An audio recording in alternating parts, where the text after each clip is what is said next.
Probably the most common thing I hear from players is a situation like this. Ask yourself if you've ever felt like this as well. Hey coach, here's my problem. I play well in practice and workouts, I shoot at a high percentage, I handle the ball well, and overall I feel very confident, but when games get here, it's not like that anymore. I don't play as well and I don't feel as confident. How can I fix this? Playing well in practice but not in games is one of the biggest hurdles that players face, and I've spent many frustrating days asking the same questions to myself when I was younger. So how can you overcome this? There's a few steps you can take to get past this. Let's get into it.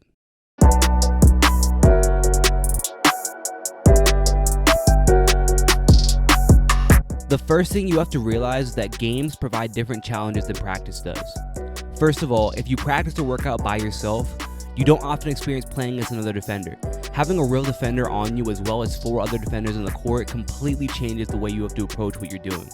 So if you always practice by yourself, this is something that you'll struggle with that will cause you to shoot worse, be more nervous, and ultimately not play as well. If this sounds like you, the solution is very simple. Play against live defense more. In my perimeter score system program, I recommend that all my players play at least 2 times a week. We obviously hit our skill work hard every day in the program, which is a crucial piece of the puzzle, but that's not enough to truly put the whole picture together. I like to use the toolbox analogy. So imagine you have a toolbox, and inside that toolbox you have the best hammer, the best drill, and the best screwdriver you can buy. But you have no idea when or how to actually use them. If that's the case, even if you have the best tools in the world, if you don't know when or how to use them, it's basically worthless. Basketball is the same. Maybe you practice and you have a really good shot or really good handles, or you have a couple really nice moves, but ultimately if you don't know when or how to apply those things in games, you're going to struggle. So this is why actually playing against real defenders is such a major key in your training. You'll have to learn how to do those moves effectively against an actual person who's trying to stop you. You'll have to learn how to handle the ball against somebody who's trying to take the ball away from you. You'll have to be able to shoot with the defender closing out, trying to alter your shot.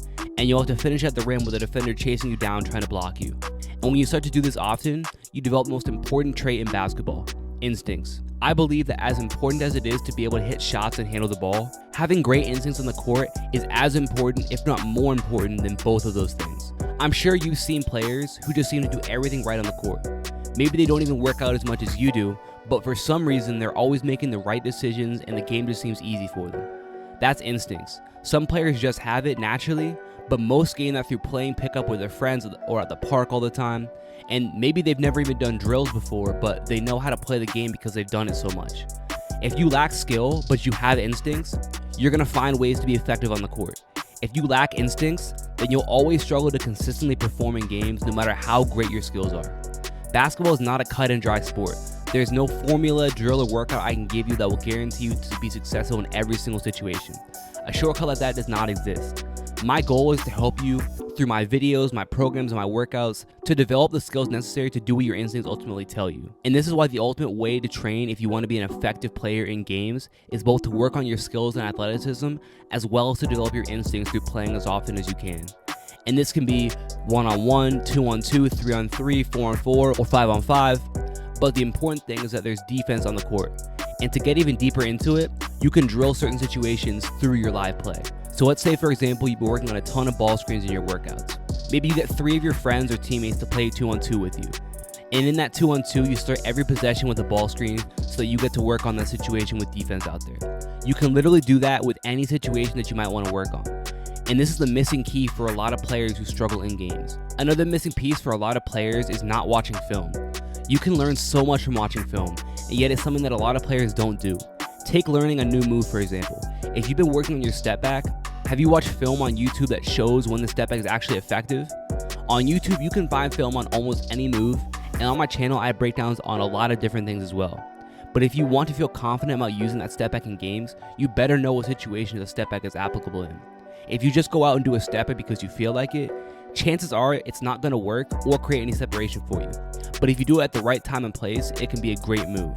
You can also watch film on attacking closeouts, backdoor cuts, relocation for a jump shot in the wing or corner, or handling pressure and beating a trap, as well as many other situations. So in order to speed up that process of increasing your basketball IQ and gaining those instincts, make sure you're watching film as well as playing.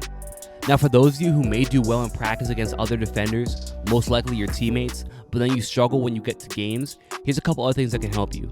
Practice is going to be slightly different from games because the environment is more familiar to you in practice. You play against your teammates every day. It's only them and your coaches in the gym. No clock, no fans, no refs, nothing else that comes with an actual game. So your comfort level is going to be higher, and therefore your performance will likely be better in practice as well. If this is something that you struggle with, there's a few things you can do in both your training and in actual games that will help you.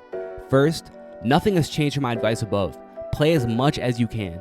If you're able to, play with different people from time to time who you aren't as familiar with, so that you can become more comfortable playing against new people like you will in games.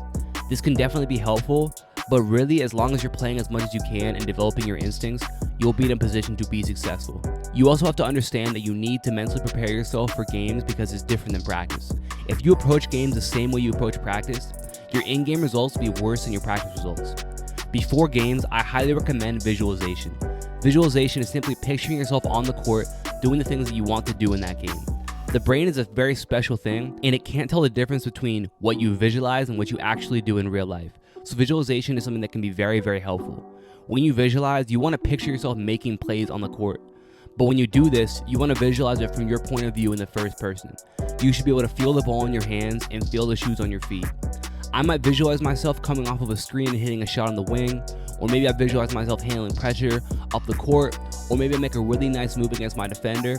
It should be whatever you want. I recommend that you go through a few situations like this before every single game to really prepare yourself to play. And when you do this, it doesn't mean that 100% of the time you're going to go out and actually do that thing, but you're priming your brain to go out and be aggressive, be confident, and most importantly, expect to be successful on the court. Confidence comes from experience and success. If your brain is experienced and has succeeded in the situations you visualized, it's going to help you to be more confident come game time. The other thing to keep in mind is your breathing. If you're nervous before a game or during a game, at some point, chances are you're probably going to be tense and not in a position to play your best. So resetting yourself with a deep breath hold can be very, very helpful in this situation. I recommend the 4-7-8 breath, where you're going to inhale for 4 seconds, you're going to hold that breath for 7 seconds, and then you're going to slowly exhale for 8 seconds. Once you do this a couple times, you're going to start to feel much more relaxed and focused. Another key is your focus. Many players get out on the floor and have their thoughts in a million different directions.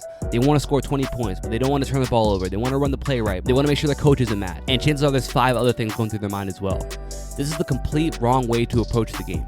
If your mind isn't in the present moment, you can't be consistent as a player and you're going to struggle. This is a very simple fix. From now on, the only thing you should focus on during games is your effort, nothing else. When you focus on giving your best effort every play, you actually put yourself in the best position to play at your highest potential. Usually when you don't play as well as you know you should have, it's mental self-sabotage that comes from overthinking. Overthinking is the enemy. If you put in the work in the offseason and you have the ability and the skills to play at a high level, you've earned that. There's nothing more you can do at this moment. Now it's all about giving your best effort and everything else will take care of itself. Focusing on that will get you better, more consistent results than trying to focus on scoring a certain amount of points or avoiding making mistakes. It's counterintuitive, but ultimately it works. And lastly, don't underestimate the power of the snowball effect.